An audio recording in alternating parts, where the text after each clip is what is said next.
ناظرین، گزشتہ ایک ساتھ میں دعوت الارض کے موضوع پر قرآن الحکیم سے تفصیل کے ساتھ بات ہو چکی۔ اب ہم دعوت الارض پر بات کریں گے روایات سے، یعنی محمد رسول اللہ علیہ السلام کے الفاظ کی روشنی میں جو ہم تک مختلف روایات کی صورت میں پہنچے، جنہیں احادیث کا نام بھی دیا جاتا ہے۔ جیسا کہ اس وقت آپ کو سکرین پر روایت نظر آ رہی ہے، جس میں رسول اللہ صلی اللہ علیہ وآلہ وسلم نے کہا، دابا نکلے گا آرام دہ پرسکون عالی شان تیز رفتار دروازوں والی سواریوں سے، یعنی سات کے قریب نکلنے والا دابا عالی شان پرسکون آرام دہ تیز رفتار دروازوں والی سواریاں ہوں گی، جو مشکل ترین کٹھن دشوار گزار تنگ رستوں گھاٹیوں پہاڑی رستوں میں پرسکون آرام دہ اور تیز رفتاری کے ساتھ سفر کریں گی۔ ناظرین، لفظ دابا کے معنی ہم جان چکے۔ دابا کہتے ہیں مرحلہ بمرحلہ حرکت کرنے والی مخلوقات کو جو تیر کر رینگ کر چل کر اور اڑ کر حرکت کرتی ہیں، اور ہم یہ بھی جان چکے کہ اللہ نے اپنا سارے کا سارا دابا پانی سے خلق کیا، یعنی ایسی مخلوقات جو مرحلہ بمرحلہ حرکت کرتے ہوئے آگے بڑھتی ہیں، تیر کر رینگ کر چل کر اور اڑ کر حرکت کرتی ہیں، انہیں اللہ سبحانہ وتعالی نے پانی سے خلق کیا۔ لیکن اس کے برعکس قرب قیام الساعت نکلنے والا دابا، یعنی ایسی مخلوقات جو تیر کر رینگ کر چل کر اور اڑ کر حرکت کریں گی، وہ پانی کی بجائے عد سے یعنی زمین کے عناصر سے وجود میں آنا تھی، جنہیں انسان نے اللہ کے مقابلے میں یا اللہ کے کاموں میں مداخلت یعنی شریک بنتے ہوئے خلق کرنا تھا۔ تو ناظرین، اس روایت میں محمد رسول اللہ علیہ السلام کے الفاظ بالکل صراحت کے ساتھ موجود ہیں کہ دابا نکلے گا آرام دہ پرسکون عالی شان تیز رفتار دروازوں والی سواریوں سے، جو مشکل ترین کٹھن دشوار گزار تنگ رستوں گھاٹیوں پہاڑی رستوں میں پرسکون آرام دہ اور تیز رفتاری کے ساتھ سفر کریں گی، یعنی قرب قیام الساعت عد سے وجود میں آنے والا دابا، یعنی ایسی مخلوقات جو تیر کر رینگ کر چل کر اور اڑ کر حرکت کریں گی، وہ انتہائی آرام دہ پرسکون عالی شان تیز رفتار اور دروازوں والی ایسی سواریاں ہوں گی جو مشکل ترین کٹھن ترین دشوار گزار تنگ رستوں گھاٹیوں پہاڑی رستوں میں پرسکون آرام دہ اور تیز رفتاری کے ساتھ سفر کریں گی۔ ناظرین، محمد رسول اللہ علیہ السلام نے آج سے 14 صدیاں قبل اس قدر صراحت کے ساتھ دعوت الارض کی وضاحت کر دی تھی، لیکن افسوس ان لوگوں پر جو دین کے ٹھیکیدار بنے رہے، انہوں نے اس حق کو انسانیت سے چھپا کر رکھ دیا۔ خود تو گمراہ تھے ہی، لیکن باقی انسانیت کو بھی اپنے ساتھ گمراہی پر پکا کر دیا۔ ناظرین، اب سوال یہ پیدا ہوتا ہے کہ محمد علیہ السلام کے ان الفاظ کے بعد بھی کیا کوئی شک رہ جاتا ہے کہ دعوت الارض کیا ہے؟ بالکل نہیں، بالکل نہیں۔ محمد رسول اللہ علیہ السلام کے الفاظ سے بالکل واضح ہو جاتا ہے کہ دعوت الارض کیا ہے، قرب قیام الساعت ارض سے وجود میں آنے والا دابا کیا ہے۔ اب ناظرین، بڑھتے ہیں اگلی روایت کی طرف۔ ناظرین، اس وقت سکرین پر جو روایت آپ کو نظر آ رہی ہے، سب سے پہلے اس روایت میں استعمال ہونے والے الفاظ کو جان لیتے ہیں تاکہ اس روایت میں محمد رسول اللہ علیہ السلام کے الفاظ کو آسان طریقے سے سمجھا جا سکے۔ اس میں پہلا لفظ ہے الدابا، جس پر پیچھے تفصیل سے بات ہو چکی کہ دابا کیا ہے، یعنی دابا کسے کہتے ہیں۔ دابا کہتے ہیں مرحلہ بمرحلہ حرکت کرنے والی مخلوقات کو جو تیر کر رینگ کر چل کر اور اڑ کر حرکت کرتی ہیں، یا پھر اسی طرح مرحلہ بمرحلہ آگے بڑھتی بڑھتی وجود میں آتی ہیں۔ اگلا لفظ 3 الفاظ کا مجموعہ ہے، جس میں 2 الفاظ 2 حروف پر مشتمل ہیں اور ایک لفظ 2 حروف پر مشتمل۔ فتسم یا فتسم، فا تا سم یا سم۔ واضح رہے یہ لفظ سم یا سم سین سے ہے، نا کے سے یعنی سا سے. فا کے معنی ہے پس یعنی ہوگا ہی ہوگا، جو کہا جا رہا ہے وہ ہو کر رہے گا. تا کہتے ہیں پیچھے جو بھی عوامل ہیں ان کے ساتھ یا ان کی وجہ سے یا جس شے کا ذکر کرنا مقصود ہو اس کے لیے حرف تا کا استعمال کیا جاتا ہے. سم یا سم اس کے معنی ہے زہر، ایسا زہر جس سے انسانوں سمیت تمام جانداروں کے اجسام میں مختلف بیماریاں اور خرابیاں پیدا ہوں، جو سب کے لیے موت اور بیماریوں کا سبب بنے. پھر اگلا لفظ آتا ہے خراطیم،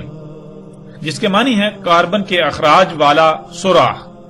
پائپ وغیرہ، سائلنسر، چمنی وغیرہ. انسان جہاں سے کاربن کا اخراج کرتے ہیں یعنی ان کی ناکیں، انہیں عربی میں خراطیم کہا جاتا ہے.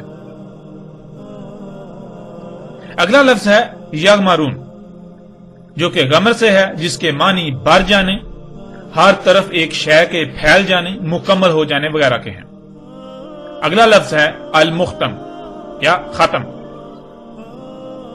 زہریلی آب و ہوا، بدبو، نقصان دہ جراثیم وغیرہ سے حفاظت کی خاطر ماسک یعنی ناک پر کچھ ایسی شے کا پہنے ہونا جس کے ذریعے سے آب و ہوا میں موجود زہریلے مادوں، نقصان دہ جراثیموں اور بدبو وغیرہ سے بچا جا سکے. خاتم کہتے ہیں ماسک، گیس ماسک، دھوئیں، زہریلی آب و ہوا، دھول اور نقصان دہ جراثیموں وغیرہ سے حفاظت کی خاطر ناک پر پہنے جانے والا ماسک. محمد رسول اللہ علیہ السلام کے وقت دھول مٹی سے بچنے کے لیے ناک ڈھانپنے کی غرض سے ماسک کی طرح منہ پر جو کپڑا لپیٹ لیا جاتا تھا اسے بھی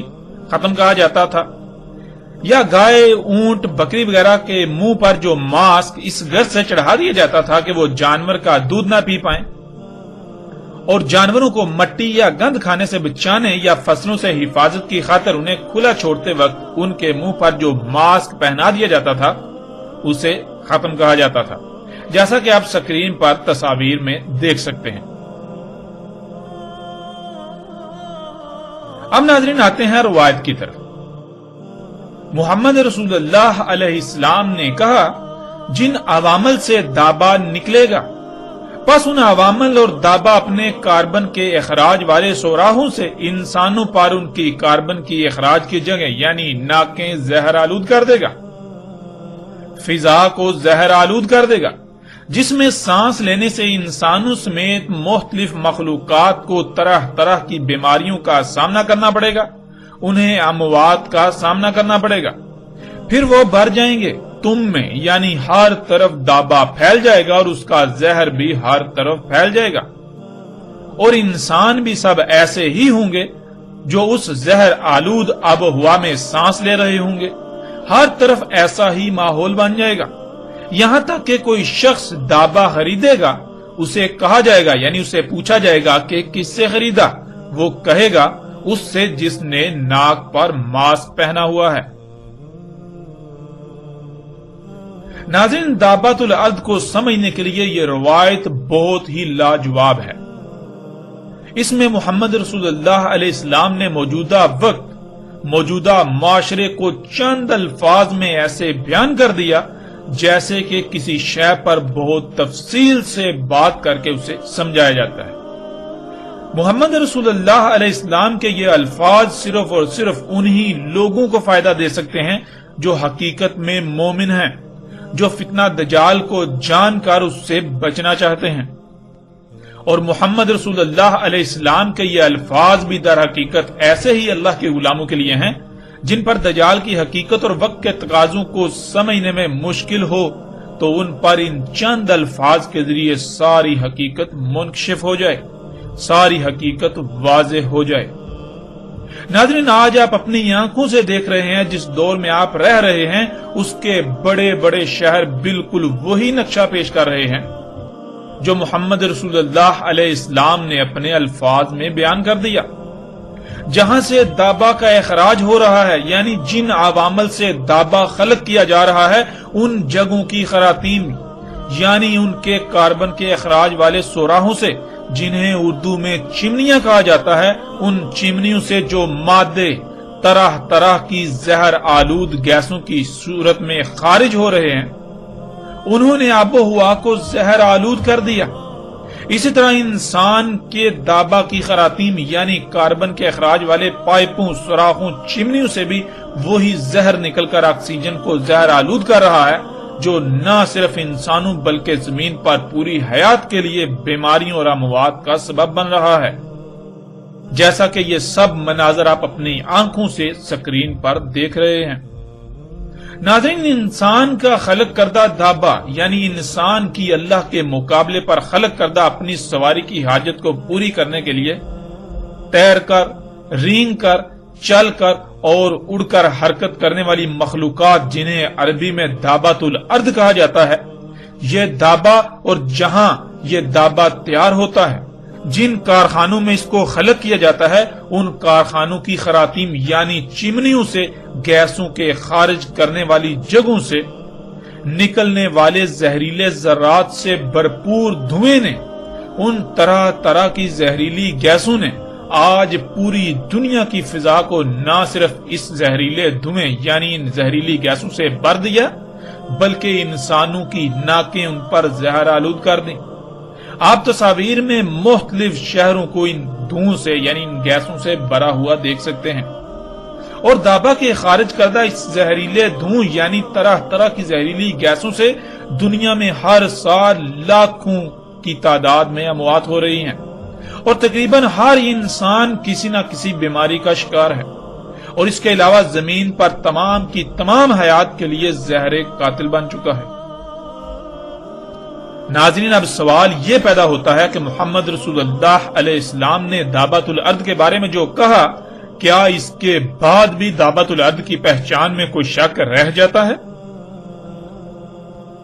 وہ لوگ جو آج تک اپنے نظریات و عقائد کو دابۃ الارض کا نام دے کر کہ وہ ایک جانور ہوگا اور زمین سے نکلے گا پھر اس کا انتظار کر رہے ہیں، ان سے سوال ہے کہ کیا تمہارا وہ جانور پوری دنیا کی فضا کو زہر آلود کر دے گا؟ کیا وہ طرح طرح کی زہریلی گیسوں کو خارج کرے گا؟ کیا ان گیسوں سے انسانوں سمیت زمین کی تمام حیات کو نقصانات کا سامنا کرنا پڑے گا؟ کیا انسانوں سمیت باقی جانداروں کو طرح طرح کی بیماریوں سمیت ایک بڑی تعداد میں اموات کا سامنا کرنا پڑے گا؟ اور ناظرین، مرزا غلام احمد قادیانی کو رسول، مہدی اور مثل عیسیٰ سمجھنے والوں سے بھی یہی سوالات ہیں کہ مرزا غلام احمد قادیانی نے مسلمانوں کے مذہبی علماء کو دابۃ الارض قرار دیا، تو کیا مسلمانوں کے علماء کے اجسام میں ایسی چمنیاں نصب ہیں جن سے وہ طرح طرح کی زہریلی گیسیں خارج کرتے ہیں، جس سے وہ طرح طرح کی زہریلی گیسیں خارج کر کے پوری دنیا کی فضا کو زہر آلود کر رہے ہیں؟ اور ان زہریلی گیسوں سے کیا پوری دنیا میں انسانوں سمیت مختلف جاندار لاکھوں کی تعداد میں اموات کا شکار ہو رہے ہیں، طرح طرح کی بیماریوں کا شکار ہو رہے ہیں؟ کیا مسلمانوں کے علماء ایسی زہریلی گیسیں خارج کر رہے ہیں جس سے انسانوں سمیت تمام جانداروں کو طرح طرح کی بیماریوں سمیت اموات کا سامنا کرنا پڑ رہا ہو، جن سے انسانوں کو سانس لینے میں دشواری کا سامنا ہو؟ اور پھر مرزا غلام احمد قادیانی نے ایک کیڑے کو دابۃ الارض قرار دیا، تو کیا اس میں یہ تمام تر صلاحیتیں پائی جاتی تھیں؟ جان لو، مرزا غلام احمد قادیانی اگر اللہ کا رسول تھا تو اس کا دعویٰ غلط نہیں ہو سکتا تھا، اور اگر اس کا دعویٰ غلط ثابت ہو جاتا ہے تو وہ اللہ کا رسول نہیں بلکہ وہ ایک دھوکے باز اور جھوٹا مکار شخص تھا۔ حقیقت آپ کے سامنے ہے، جیسے جیسے آگے بڑھیں گے تو مرزا غلام احمد قادیانی سمیت ایسے ہی باقی جتنے بھی دھوکے باز ہیں جو علماء کے نام پر دن رات اللہ سے دشمنی کر رہے ہیں، زمین و آسمانوں میں فساد کی بنیاد کا کردار ادا کر رہے ہیں، جو انسانیت کو آگ میں جھونک رہے ہیں، ان سب کی حقیقت آشکار ہوتی جائے گی۔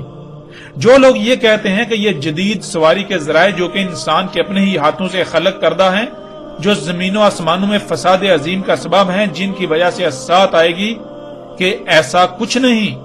یہ دعوت الارض نہیں ہے بلکہ وہ تو ایک جانور ہوگا، یا کچھ بھی نظریات و عقائد رکھتے ہوں، نہ صرف ہمارا ان کو کھلم کھلا چیلنج ہے بلکہ پیچھے جو چند سوالات کیے گئے اگر وہ سچے ہیں تو انہیں ان سوالات کے جوابات دینا ہوں گے۔ اب ناظرین بڑھتے ہیں اگلی روایت کی طرف کہ محمد رسول اللہ علیہ السلام نے دابۃ الارض کے بارے میں مزید کیا رہنمائی کی۔ ناظرین اس وقت سکرین پر آپ کو جو روایت نظر آ رہی ہے، حسب سابق سب سے پہلے ہم اس روایت میں استعمال ہونے والے الفاظ کو جان لیتے ہیں، اس کے بعد ہم روایت پر بات کریں گے۔ ان میں پہلا لفظ ہے عاشب، جس کے معنی ہے دشوار گزار پہاڑی رستے، گہری کھائیاں، گاٹیاں، پگڈنڈیاں، پہاڑی درے، گھنے جنگلات والے دشوار گزار پہاڑی سلسلے اور وادیاں، شاہوں نما رستے، تنگ رستے، سرنگ نما رستے اور دروازے وغیرہ۔ اگلا لفظ ہے جیاد، جس کے معنی ہیں انتہائی تیز رفتار، پرسکون اور آرام دہ سواریاں۔ پھر اگلا لفظ ہے صرخ، بہت اونچی گرجدار آواز پیدا کرنا جسے قریب سے سننا کانوں کے لیے تکلیف دہ ہو، اتنا اونچی آواز میں چیخنا کہ سننے والے کے کان میں درد ہو، اچانک پرتشدد ہوا کا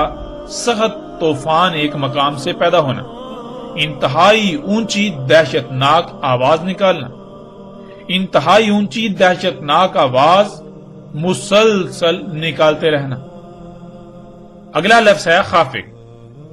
کسی ہوا میں پروں سے اڑنے والی شے کا اڑنا یا نیچے اترنا، دونوں میں سے ایک مقام۔ اور لفظ خافقین، کسی بھی ایسی شے جو پروں سے ہوا میں اڑتی ہے اس کا زمین سے اوپر اڑنا اور نیچے اترنا، یعنی اس کا اڑنا اور نیچے اترنا، جسے انگلش میں ٹیک آف اور لینڈنگ کہا جاتا ہے۔ محمد رسول اللہ علیہ السلام نے کہا انتہائی بری ناپسندیدہ ہیں دشوار گزار پہاڑی رستوں، پہاڑی دروں، تنگ اور دشوار گزار رستوں، کٹھن اور مشکل ترین رستوں، جنگلات نما وادیوں، شاخوں نما رستوں، گہری گھاٹیوں، گہری کھائیوں میں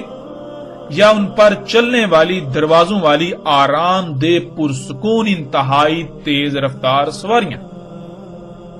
محمد رسول اللہ علیہ السلام نے یہ سوالیہ انداز میں کہا، یعنی یہ کون سی سواریاں ہیں، کن سواریوں کا ذکر کیا جا رہا ہے، تو ساتھ ہی محمد رسول اللہ علیہ السلام نے اس کا بھی جواب دے دیا، وہ سواریاں دابا نکلے گا، بس وہ ایسے سفر کے لیے انتہائی گرجدار، دہشت ناک آواز اور ہوا کا پرتشدد طوفان پیدا کرے گا، بس اس کی آواز سن لیں گے جو اس پروں سے اڑنے والے کے اڑنے کے مقام سے نیچے اترنے کے مقام کے درمیان ہوں گے۔ ناظرین رسول اللہ علیہ السلام نے قرب قیام الساعت کے حوالے سے جو بھی رہنمائی کی اس میں ایسے ایسے الفاظ استعمال کیے جو ایک تو وسیع المانی ہیں اور دوسرا وہ بہت ہی گہرائیوں اور وسطوں والے ہیں۔ ایک ایک لفظ گویا کہ لا تعداد صفحات پر مشتمل ایک ایک کتاب ہو۔ اس روایت میں محمد رسول اللہ علیہ السلام کے الفاظ کی جتنی بھی گہرائی میں جانے کی کوشش کی جائے وہ کم ہے، لیکن اس کے باوجود یہ چند الفاظ آج کی حقیقت کو ایسے کھول کھول کر بیان کر رہے ہیں کہ جیسے محمد رسول اللہ علیہ السلام آج ہمارے درمیان موجود ہیں اور وہ آگاہ کر رہے ہیں۔ یہ ایسے الفاظ ہیں جو قرآن کی طرح ہر دور کے لیے اپنے اندر رہنمائی سموئے ہوئے ہیں۔ آج ہمارے لیے سمجھنا بالکل بھی مشکل نہیں کہ وہ کون سی سواریاں ہیں جو ایسے دشوار گزار رستوں پر تیز رفتاری سے سفر کرتی ہیں اور ان میں بہت ہی آرام دہ پرسکون سفر ہوتا ہے۔ پھر وہ سواریاں دروازوں والی بھی ہیں۔ ایسی خصوصیات کی حامل تمام سواریوں کو رسول اللہ علیہ السلام نے دابۃ الارض کہا، جو قیام الساعت کی اشراط میں سے ایک شرط تھی۔ محمد رسول اللہ علیہ السلام نے بتایا کہ ایسے مشکل دشوار گزار تنی علاقوں رستوں پر سفر کرنے والی سواریاں وہ دابا ہوگا جو قرب قیام الساعت نکلے گا۔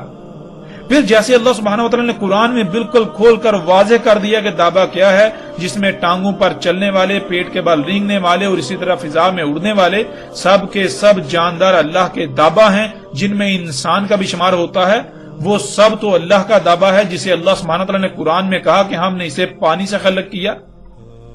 کس کس مقصد کے لیے خلق کیا، ان میں غور و فکر کرنے سے وہ سب بھی واضح ہو جاتا ہے۔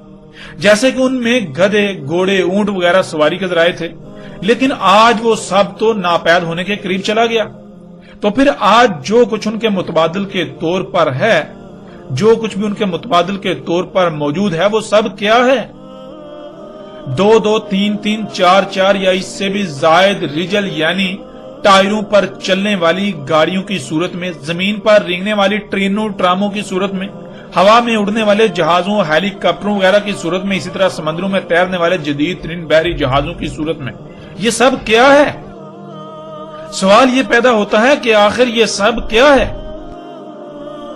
ناظرین، اسی کو تو محمد رسول اللہ علیہ السلام نے دابۃ الارض کہا، اور اسی کو تو قرآن میں اللہ سبحانہ و تعالیٰ نے بھی دابۃ الارض کہا. یہی تو وہ سواریاں ہیں جو محمد رسول اللہ علیہ السلام کے بتائے ہوئے ایک ایک لفظ پر پوری اترتی ہیں. انتہائی آرام دہ، پرسکون اور تیز رفتار سواریاں. اسی طرح محمد رسول اللہ علیہ السلام نے پھر دابۃ الارض سے جو سب سے اوپر ہے اس کی بھی کھول کر صراحت سے وضاحت کر دی. وہ کون سی پروں سے اڑنے والی شے ہے جو انتہائی گرجدار، دہشتناک، کانوں کو پھاڑ دینے والی آواز اچانک پیدا کرتی ہے اور مسلسل وہی آواز نکالتی ہے، اور جب آواز نکالتی ہے تو ہوا کا انتہائی تیز پرتشدد طوفان پیدا ہوتا ہے. اس کے اڑنے اور واپس زمین پر اترنے کے درمیان جتنے بھی لوگ آتے ہیں اس کی آواز سن لیتے ہیں. اگر آج آپ غور کریں تو شک کی رائے بھی نہیں رہتی کہ آج کے یہ موجودہ ہوائی جہاز ان کے علاوہ اور کچھ بھی نہیں. الفاظ انہی پر پورے اترتے ہیں، جس سے یہ بھی واضح ہو جاتا ہے کہ آج موجودہ انسان کس قدر انتہائی خطرناک وقت میں موجود ہیں. اسات بالکل سر پر آ چکی، اور یقیناً جو لوگ آج دنیا میں موجود ہیں ان میں سے بہت سے ایسے ہوں گے جو اگر مومن نہ ہوئے تو اسات کو اپنی زندگیوں میں دیکھیں گے. ناظرین ذرا غور کریں، یہی جہاز کا انجن جب سٹارٹ ہوتا ہے تو ایک تو اچانک گرجدار اور دہشتناک آواز پیدا ہوتی ہے، اور دوسرا وہ سامنے سے ہوا کو لے کر پیچھے کو اتنی تیزی سے نکالتا ہے کہ اگر کوئی گاڑی یا انسان وغیرہ اس کے پیچھے کھڑے ہوں تو انہیں اڑا دے گا، اور اگر کوئی شے اس کے انجن کے سامنے آ جائے تو اسے اپنی طرف کھینچ لیتا ہے. یوں یہی جہاز پرتشدد طوفان بھی پیدا کرتا ہے. محمد رسول اللہ علیہ السلام نے تو رائے برابر بھی کسر نہیں چھوڑی صراحت میں، لیکن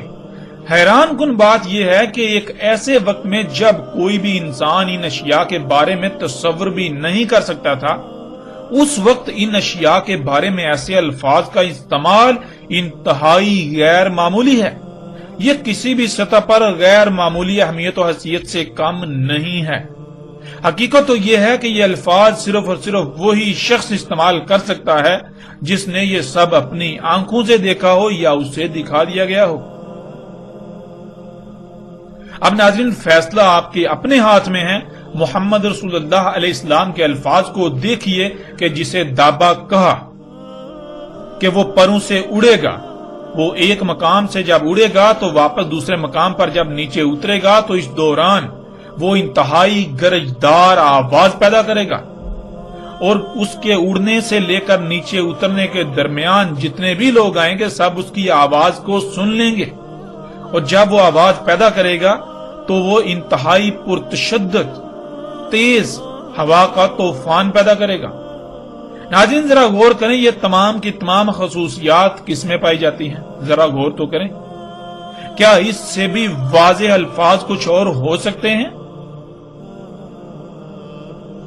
حقیقت ہر لحاظ سے آپ کے سامنے ہے، اور جیسے جیسے ہم آگے بڑھیں گے تو مزید روایات میں ہم دیکھتے ہیں کہ رسول اللہ علیہ السلام نے مزید اس دعوت الارض کے بارے میں کیا رہنمائی کی، کیا کیا الفاظ استعمال کیے.